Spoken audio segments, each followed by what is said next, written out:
Consciousness. It's the essence of being, the lens through which we perceive everything. Yet, despite centuries of philosophical debate and modern scientific advancements, consciousness remains one of humanity's greatest mysteries. How do we explain the feeling of being alive, self-aware, and present in the world? Is it purely a physical phenomenon, or is there more to it? Today, we'll explore the intricate web of consciousness, diving into both philosophical perspectives and scientific discoveries. Let's begin. Dualism, the mind and body, as separate entities. René Descartes, the famous 17th century philosopher, proposed that consciousness resides in the mind, a non-physical realm distinct from the material body. He famously declared, "Cogito, ergo sum." I think, therefore I am. For Descartes, this act of thinking was proof of existence, but it also raised questions. If the mind is separate, how does it interact with the physical body? The mind-body problem became a cornerstone of philosophical discourse. Materialism, consciousness as a brain process. Fast forward to the modern era, materialists argue that consciousness arises entirely from brain activity. Your thoughts, emotions, and sense of self are simply the result of neurons firing in complex patterns. Neuroscientists have mapped regions of the brain responsible for emotions, memory, and even decision-making. But here's the paradox. While we can study brain activity, the subjective experience of consciousness, the feeling of being you, remains elusive. Phenomenology, consciousness as experience. Philosopher Edmund Husserl shifted the focus from what consciousness is to how it operates. According to phenomenology, consciousness isn't just a passive observer, it's an active participant in shaping reality.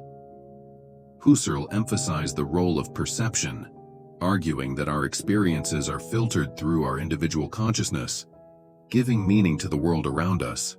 The neural correlates of consciousness. Neuroscience has made significant strides in identifying what's known as the neural correlates of consciousness, the specific brain networks associated with conscious experience. The prefrontal cortex and the thalamus are key players, acting as hubs for processing information. But scientists are still grappling with a deeper question. How does electrical activity in the brain translate into the rich tapestry of emotions, thoughts, and awareness we experience? Integrated Information Theory, IIT. One prominent theory, integrated information theory, suggests that consciousness emerges when information within a system is both highly integrated and highly differentiated. In simpler terms, the brain's ability to process vast amounts of data simultaneously might be what gives rise to conscious awareness. This theory also explains why certain brain injuries can alter or eliminate consciousness. Quantum consciousness. A controversial hypothesis. Some physicists like Roger Penrose have proposed that consciousness might be linked to quantum mechanics. According to this view, quantum processes occurring within the brain's microtubules, a part of neurons, could be the foundation of awareness. While intriguing, this hypothesis remains highly debated within the scientific community. Artificial intelligence and consciousness. Another modern question is whether machines can ever achieve consciousness. Could a highly advanced AI develop self-awareness?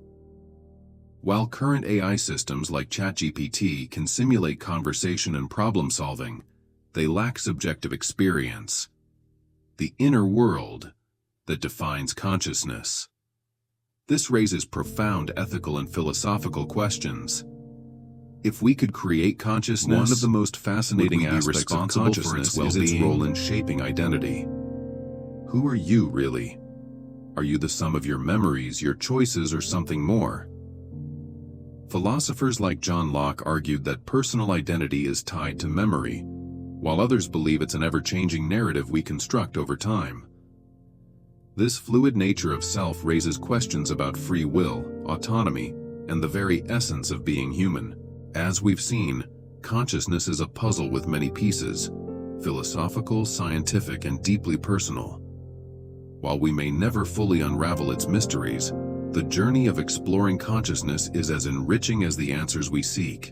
Whether it's through self-reflection, scientific inquiry, or philosophical debate, consciousness invites us to understand not just the world, but our place within it. So what do you think? Is consciousness merely a byproduct of the brain, or is there more to this mysterious phenomenon? Share your thoughts in the comments. Let's continue this exploration together. Thank you for watching, and don't forget to like, subscribe, and join us next time on Living Thoughts.